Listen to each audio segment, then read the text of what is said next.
ഉത്തരമാറ്റിൻ്റെ പുതിയൊരു എപ്പിസോഡിലേക്ക് എല്ലാവർക്കും സ്വാഗതം. അങ്ങനെ നമ്മൾ അഭിയാണെങ്കിൽ ജയിലിൽ നിന്നൊക്കെ ഇറങ്ങുന്നുണ്ട് കേട്ടോ. അപ്പം ജയിലിൽ നിന്ന് ഇറങ്ങിയിട്ട് അനന്തപുരിക്കാർക്കിട്ട് നല്ലൊരു പണി കൊടുക്കണമെന്നൊക്കെ പറഞ്ഞിട്ട് നമ്മൾ ആദർശനൊക്കെ ഇട്ട് നല്ലൊരു പണി കൊടുക്കാൻ വേണ്ടിയൊക്കെയാണ് അഭി നല്ല എല്ലാം തീരുമാനിച്ചുറപ്പിച്ചിട്ട് നമ്മൾ അഭിയാണെങ്കിൽ നേരെ അനന്തപുരിയിലോട്ട് വരുന്നുണ്ട് കേട്ടോ. അപ്പോൾ അനന്തപുരിയിൽ വരുമ്പോൾ അഭിയെ കണ്ടിട്ടാണെങ്കിൽ ആരും ഒന്നും പറയുകയോ ഒന്നും ചോദിക്കുന്നൊന്നുമില്ല. അപ്പോഴത്തേക്ക് നമ്മൾ ജലജയും നവ്യയും മാത്രമാണ് ഓടിപ്പോയിട്ട് വാ മോനെ അകത്ത് കയറി വാ എന്നൊക്കെ പറഞ്ഞിട്ട് അഭി എന്നൊക്കെ പറഞ്ഞ് നവ്യയും ഒക്കെ പോയി ചെന്നൊക്കെ വിളിച്ച് അകത്ത് കയറ്റുന്നുണ്ട് കേട്ടോ. എന്നിട്ടും നമ്മളെ ദേവയാനിയൊക്കെ ആണെങ്കിലും അഭിയെ കണ്ടിട്ടാണെങ്കിൽ ഒന്നും മിണ്ടുന്നതുമില്ല. അപ്പോൾ ദേവയാനി കേൾക്കാൻ വേണ്ടിയൊക്കെ ആണെങ്കിൽ നമ്മളെ ജലജ പറയുന്നുണ്ട്, അല്ലെങ്കിലും എൻ്റെ മോനിക്ക് എന്തെങ്കിലും ഒന്ന് സംഭവിച്ചാൽ ഇവിടെ ആരും ചോദിക്കാനും പറയാനും ഒന്നും ഇല്ലല്ലോ, അപ്പം നിനക്ക് നിൻ്റെ ഭാര്യയും നിൻ്റെ അമ്മയും മാത്രമേ ഉള്ളൂ എന്നൊക്കെ പറഞ്ഞിട്ട് നമ്മളെ ജലജ ഇങ്ങനെ പറയുന്നുണ്ട് കേട്ടോ. നല്ല ജലജ എല്ലാവരും കേൾക്കാൻ തന്നെ പറയുന്നുണ്ട്, അല്ലെങ്കിലും മോനെ നമുക്ക് ആരുമില്ല, നമ്മൾ മാത്രമേ ഉള്ളൂ എന്നൊക്കെ പറഞ്ഞിട്ടാണെങ്കിൽ ജലജ ഇങ്ങനെ പറഞ്ഞുകൊണ്ടിരിക്കുന്ന സമയത്താണെങ്കിലും മുത്തശ്ശൻ അങ്ങോട്ട് വരുന്നുണ്ട് കേട്ടോ. എന്നിട്ട് മുത്തശ്ശൻ പറയുന്നുണ്ട്, നിനക്കിപ്പം ലാസ്റ്റ് വാണിംഗുകൾ നിനക്ക് ഞാൻ തന്നിട്ടുണ്ട്, ഇനി നീ എന്തെങ്കിലും കാണിച്ചു കഴിഞ്ഞാൽ അപ്പോഴേ പിന്നെ എൻ്റെ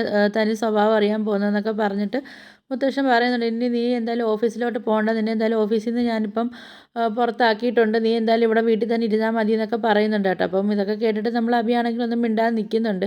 പക്ഷേ നമ്മൾ ജലജയാണെങ്കിൽ നമ്മളെ മുത്തശ്ശൻ്റെ അടുത്ത് പറയുന്നുണ്ട്, എന്തെങ്കിലും മോൻ എന്തെങ്കിലും കാണിക്കുമ്പോഴാണ് നിങ്ങൾക്ക് പ്രശ്നവും കാര്യങ്ങളും, ആദർശം ഇത്രയും വലിയ തെറ്റ് ചെയ്തിട്ട് നിങ്ങൾക്ക് ഒരു കുഴപ്പമില്ല, അവനിക്കായിട്ടൊരു ശിക്ഷയും കാര്യങ്ങളും നിങ്ങളാരും കൊടുക്കത്തില്ല എന്ന് പറയുന്ന സമയത്താണെങ്കിൽ ജലജ ഇതിങ്ങനെ പറഞ്ഞുകൊണ്ടിരിക്കും കേട്ടോ. അപ്പോൾ മുത്തശ്ശൻ പറയുന്നുണ്ട്, നിൻ്റെ അടുത്ത് പലപ്പോഴും ഞാൻ പറഞ്ഞിട്ട് ഈ ഒരു കാര്യം ഇവിടെ പറഞ്ഞു പോരുതെന്ന് പറഞ്ഞിട്ടുണ്ടെന്നൊക്കെ പറഞ്ഞിട്ട് മുത്തശ്ശനാണെങ്കിൽ ജലജയാണെങ്കിൽ കുറേ വഴക്കൊക്കെ പറഞ്ഞിട്ട് അങ്ങ് പറഞ്ഞു വിടുന്നുണ്ട് കേട്ടോ. അപ്പോഴത്തേക്ക് നമ്മളെ ജലജയും അഭിയെല്ലാം ആണെങ്കിൽ പിന്നെ അവരങ്ങ് മുകളിലോട്ട് കയറി പോകുന്നുണ്ട് കേട്ടോ. അപ്പോഴത്തേക്ക് ജലജ പറയുന്നുണ്ട്, എന്തായാലും മോനെ ഇവർക്കിട്ടൊരു നല്ല പണി തന്നെ കൊടുത്തേ പറ്റത്തുള്ളൂ, ഇവരെന്തായാലും ഇങ്ങനെ വിട്ടാൽ ശരിയാവത്തില്ല എന്നൊക്കെ പറഞ്ഞിട്ട് അങ്ങനെ നമ്മൾ അഭി പറയുന്നുണ്ട്, അമ്മേ അതിനൊക്കെ ഉള്ളൊരു വഴിയൊക്കെ കണ്ടു വെച്ചിട്ടാണ് ഞാൻ ഇങ്ങോട്ട് വന്നിരിക്കുന്നത്, എന്തായാലും ഈ ആദർശനായിട്ട് കുറച്ച് വട്ടം ചുറ്റിക്കുന്നതൊക്കെ നമുക്ക് കാണാം, അതിനുള്ള പണിയൊക്കെ ഞാൻ ഇവിടെ കുറേ കരുതിയൊക്കെ വെച്ചിട്ടാണ് ഞാൻ എന്തായാലും തിരിച്ചിങ്ങോട്ട് വന്നതെന്നൊക്കെ പറയുന്നുണ്ട് കേട്ടോ. അപ്പോൾ എന്തായാലും ആദർശം ഉടനെ ദുബായിലേക്ക് പോവും, പോയാൽ എന്തെങ്കിലും ഇവിടെ നൈനയും ബാക്കിയുള്ളവരെയൊക്കെ നമുക്ക് എന്തെങ്കിലുമൊക്കെ ചെയ്യാൻ പറ്റത്തുള്ളൂ എന്നൊക്കെ ഇങ്ങനെ പറയുന്നുണ്ട് കേട്ടോ.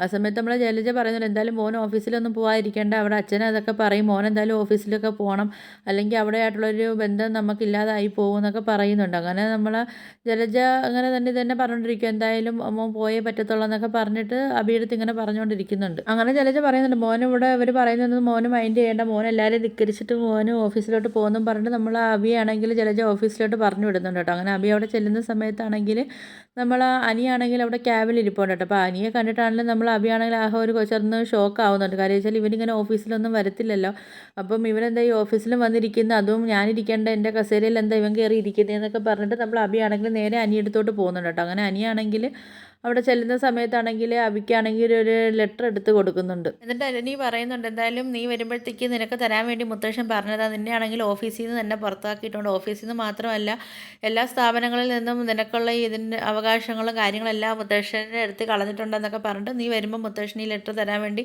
പറഞ്ഞാന്നൊക്കെ പറഞ്ഞ് നമ്മൾ അനി പറയുന്ന സമയത്താണെങ്കിൽ അഭി പറയുന്നുണ്ട്, നിനക്കാണെങ്കിൽ ഇപ്പോൾ ഭയങ്കര സന്തോഷത്തിൽ നീ ഇരിക്കുക അല്ലേ, നിൻ്റെ ഈ സന്തോഷം ഒരുപാട് നാളെന്തായാലും അങ്ങോട്ട് പോകാൻ ഞാൻ അനുവദിക്കത്തില്ല എന്നൊക്കെ പറഞ്ഞിട്ട് നമ്മൾ അഭിയാണെങ്കിൽ കുറച്ചൊക്കെ ഭീഷണിപ്പെടുത്തുന്നുണ്ട് കേട്ടോ അനിയെ.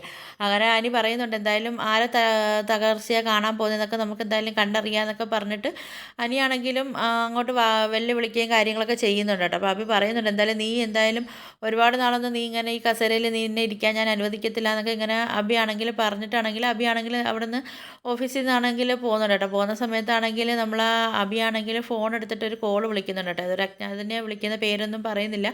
അപ്പം അയാൾക്ക് ഇങ്ങനെ കാര്യങ്ങളൊക്കെ പറയുന്നുണ്ട്, ആദർശന് ഇട്ടൊരു പണിയൊക്കെ കൊടുക്കണം, അവനെ എന്തായാലും എത്രയും പെട്ടെന്ന് ദുബായിലോട്ട് വരുത്തണമെന്നൊക്കെ പറഞ്ഞിട്ട് അയാളുടെ അടുത്ത് പറയുന്നുണ്ട് കേട്ടോ. അപ്പോൾ അയാൾ പറയുന്നുണ്ട്, എന്തായാലും നീ വിഷമിക്കേണ്ട കാര്യമില്ല, എന്തായാലും ആദർശനിട്ടുള്ളൊരു വലിയ പണി തന്നെ നമുക്ക് കൊടുക്കാം, അവൻ്റെ മൂട്ടിൽ തീ പിടിച്ചോടുന്ന ഇതൊക്കെ നിനക്ക് ഞാൻ കാണിച്ചു തരാമെന്നൊക്കെ പറയുന്നുണ്ട് കേട്ടോ. നമ്മൾ അഭിയെടുത്താണെങ്കിൽ അങ്ങനെ നമ്മൾ അഭിയാണെങ്കിൽ നേരെ അനന്തപുരിയിലോട്ട് പോകുന്നുണ്ട് കേട്ടോ. ഈ ഒരു ഫോൺ കോളിന് വേണ്ടിയും ആദർശ് ഈ നട്ടം ചുറ്റി ഓടുന്നതൊക്കെ കാണാൻ വേണ്ടിയൊക്കെ ആണെങ്കിൽ നമ്മൾ അഭിയാണെങ്കിലും പോകുന്നുണ്ട്. അപ്പോഴത്തേക്ക് അഭി വിചാരിച്ച കണക്കൊക്കെ കാര്യങ്ങളൊക്കെ നടക്കുന്നുണ്ട്. പക്ഷേ നമ്മൾ ആദർശാണെങ്കിൽ ആ ഒരു ഫോൺ കോൾ വന്ന് ആദർശ് കുറച്ച് ടെൻഷനും കാര്യങ്ങളൊക്കെ ആയിട്ട് ആദർശ് നടക്കുന്നുണ്ട് കേട്ടോ.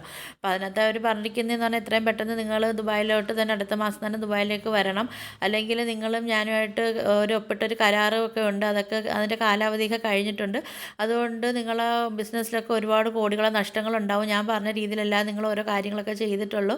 അതുകൊണ്ട് ആ ഒരു ടെൻഡർ ഒപ്പിട്ട കാര്യമൊക്കെ നിങ്ങൾ മറന്നു പോയിട്ടുണ്ടോ എന്നൊക്കെ ചോദിച്ചിട്ട് കുറച്ച് ഭീഷണിയുടെ സ്വരത്തിലൊക്കെ നമ്മൾ ആദർശിൻ്റെ അടുത്ത് അയാൾ പറയുന്നുണ്ട് കേട്ടോ. അപ്പോൾ ആദർശാണെങ്കിൽ നമ്മൾ കുറച്ച് ടെൻഷനും കാര്യങ്ങളൊക്കെ ആയിട്ട് നടക്കുന്നുണ്ട്. എന്നിട്ടാണെങ്കിൽ മുത്തശ്ശൻ്റെ അടുത്താണെങ്കിൽ ആദർശ് ഈ ഫോൺ കോൾ വന്ന കാര്യമൊക്കെ പറയുന്നുണ്ട് കേട്ടോ. അപ്പോൾ മുത്തശ്ശൻ പറയുന്നുണ്ട്, മോനെ എന്തായാലും ഇത് ഇപ്പം നമ്മളിപ്പോൾ ദുബായി ആയിട്ടൊന്നും നമ്മളൊരു ബിസിനസ്സോ കാര്യങ്ങളോ ഒരു കോൺട്രാക്റ്റോ ഒന്നുമില്ല. നമ്മളിപ്പോൾ അമേരിക്കക്കാരുമായിട്ടാണ് നമ്മളിതൊക്കെ ചെയ്യുന്നത്.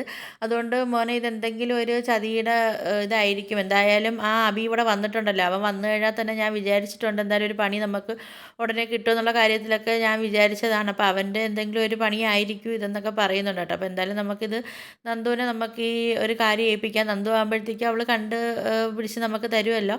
അപ്പോൾ ഈ കാര്യം നമ്മളെ നന്ദുവിനെ നമുക്ക് ഏൽപ്പിക്കാമെന്നും പറഞ്ഞിട്ട് നമ്മളെ മുത്തശ്ശനാണെങ്കിലും നന്ദുവിനെ വിളിക്കുന്നുണ്ട്. മുത്തശ്ശനാണെങ്കിലും നന്ദുവിൻ്റെ അടുത്ത് കാര്യങ്ങളൊക്കെ പറയുന്ന സമയത്താണെങ്കിലും മുത്തശ്ശൻ്റെ അടുത്ത് നന്ദു പറയുന്നുണ്ട്, ശരി മുത്തശ്ശൻ ഞാൻ അന്വേഷിച്ചിട്ട് അതിൻ്റെ ഡീറ്റെയിൽസ് എല്ലാം പറഞ്ഞു തരാമെന്നൊക്കെ പറഞ്ഞിട്ട് നമ്മൾ നന്ദു ആണെങ്കിൽ ഇതിനെക്കുറിച്ച് അന്വേഷിക്കുന്നുണ്ട്. അപ്പോൾ പുറത്തുള്ള ആളെയൊക്കെ വെച്ചിട്ട് നമ്മൾ നന്ദു ഇത് അന്വേഷിക്കുന്ന സമയത്താണെങ്കിലും നാട്ടിൽ നിന്ന് ഒരു ഫോൺ കോൾ പോയിട്ടാണ് അവിടെ നിന്ന് ഒരാളിങ്ങനെ വിളിച്ചതെന്നൊക്കെ ഇങ്ങനെ പറയുന്നുണ്ട് കേട്ടോ. അങ്ങനെ വിളിച്ച് ആദർശിനെ ഭീഷണിപ്പെടുത്തിയെന്നൊക്കെ ഇങ്ങനെ പറയുന്നുണ്ട്. അങ്ങനെ നമ്മൾ നന്ദു ആണെങ്കിൽ ആ കാര്യങ്ങളൊക്കെ മുത്തശ്ശനെ വിളിച്ച് പറയുമ്പോൾ മുത്തശ്ശന് ഏകദേശം പിടിയൊക്കെ കിട്ടിയിട്ടുണ്ട്. എന്തായാലും അഭിയാണ് ഇതിൻ്റെ പിന്നിലെന്നുള്ള കാര്യമൊക്കെ മുത്തശ്ശനൊക്കെ പിടി കിട്ടിയിട്ടുണ്ട്. അങ്ങനെ മുത്തശ്ശനാണെങ്കിൽ ആദർശിൻ്റെ അടുത്ത് പറയുന്നുണ്ട്, എന്തായാലും മോൻ വിഷമിക്കേണ്ട, എന്തായാലും അവനിക്കിട്ടൊരു പണി നമുക്ക് കൊടുക്കാമെന്നൊക്കെ പറഞ്ഞിട്ട് നമ്മൾ മുത്തശ്ശനും ആദർശം ആണെങ്കിൽ ആ ഒരു കാര്യത്തിനകത്ത് അവർ തീരുമാനമെടുത്തൊക്കെ നിൽപ്പുണ്ട് കേട്ടോ. അഭിക്കിട്ടൊരു വീണ്ടും ഒരു പണി കൊടുക്കാനൊക്കെ വേണ്ടിയിട്ട്.